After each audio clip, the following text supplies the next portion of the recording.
नमस्कार, आप सभी का इस डिजिटल प्लेटफॉर्म पर हार्दिक स्वागत, अभिनंदन। अभी अधीनस्थ बोर्ड के द्वारा एक नोटिस जारी किया गया है, जिसके अंतर्गत बताया गया है कि नोटिस के अंतर्गत जो बोर्ड के द्वारा आयोजित परीक्षाओं में अनुपस्थित रहने वाले अभ्यर्थियों के लिए दिशा निर्देश जारी किए गए। यानी कर्मचारी चयन बोर्ड के जो दिशा निर्देश है वो क्या है, आप इस नोटिस को हल्के में ना लें, ठीक है ना, क्योंकि यदि आपने हल्के में लिया तो ये आने वाले समय में आपके लिए खतरनाक साबित हो सकता है। तो क्या नोटिस जारी हुआ है कि कार्मिक विभाग की परिपत्र दिनांक 19/4/2023 के अनुसार राज्य में विभिन्न परीक्षाओं के लिए आवेदन करने तो वन टाइम रजिस्ट्रेशन यानी ओटीआर का प्रावधान किया गया था। यह 2023 में ओटीआर का प्रावधान किया गया था कि आपका एक बार रजिस्ट्रेशन शुल्क लिया जाएगा, उसके बाद राजस्थान के अंतर्गत जो भी भर्ती आएगी वो एसएसओ के माध्यम से आपको बार बार रजिस्ट्रेशन या शुल्क आपको नहीं देना पड़ेगा, ठीक है ना। जिसके अनुसार अभ्यर्थी को एक बार ही पंजीकरण शुल्क देना होता है। वन टाइम रजिस्ट्रेशन के प्रावधान की अनुपालना के में अभ्यर्थी एक बार पंजीकरण शुल्क देकर भविष्य में सभी परीक्षाओं का आवेदन निःशुल्क कर रहा है, यह आप सबको पता है, ठीक है ना। अब मामला क्या हुआ था, ठीक है ना, कि बोर्ड को आवेदन संख्या के अनुसार ही 2 या उससे अधिक पारियों में परीक्षा प्रश्न पत्रों ओमार का प्रकाशन, परीक्षा केंद्र की स्थापना। यानी आप ये सोच के फॉर्म भर रहे हो कि फीस नहीं लग रही है, ठीक है, और आप फॉर्म भरोगे तो आपके लिए केंद्र की व्यवस्था होगी, आपके लिए प्रश्न पत्र की व्यवस्था होगी, आपके लिए ओमार शीट की व्यवस्था होगी, आपके लिए जो ड्यूटी करें उन लोगों की व्यवस्था की जाएगी।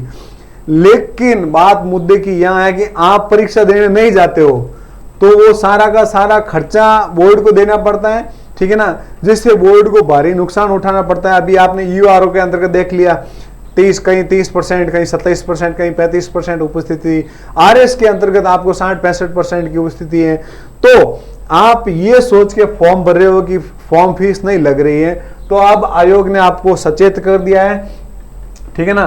तो ऐसे अभ्यर्थी जो बिना गंभीरता से वन टाइम रजिस्ट्रेशन से एक बार पंजीकरण शुल्क देकर निःशुल्क आवेदन भर देते हैं किंतु परीक्षा में उपस्थित नहीं हो पाते हैं, उन अभ्यर्थियों के लिए निर्देश जारी किए जाते हैं कि यदि कोई अभ्यर्थी एक वित्तीय वर्ष यानी 1 अप्रैल से लेके 31 मई तक वित्तीय वर्ष, ठीक है ना, 1 अप्रैल से 31 मार्च तक यानी 1 अप्रैल 2025 से लेके 31 मार्च 2026 तक आयोजित किन्हीं 2 परीक्षाओं में उपस्थित नहीं होगा तो ऐसी स्थिति में अभ्यर्थी को ऑनलाइन आवेदन करने की सुविधा को प्रबंध यानी ब्लॉक कर दिया जाएगा, जो 750 रुपए का सशस्त्र चुकाने पर ही अनब्लॉक किया जाएगा।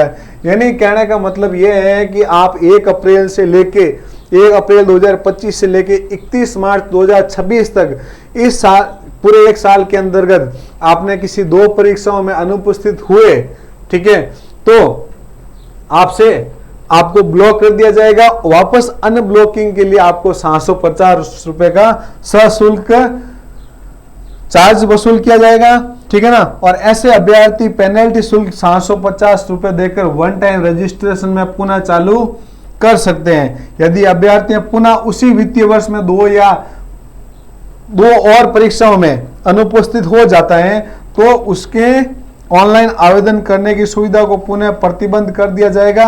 वापस तभी सुविधा उपलब्ध होगी जब पेनल्टी शुल्क 2 गुना यानी 1500 रुपए नहीं चुका देता है तथा अभ्यर्थियों को उन्हें परीक्षाओं के लिए आवेदन भर जिसमें सम्मिलित हो रहे हैं ताकि असुविधा व पेनल्टी शुल्क दिए जाने से बचा जा सकता है।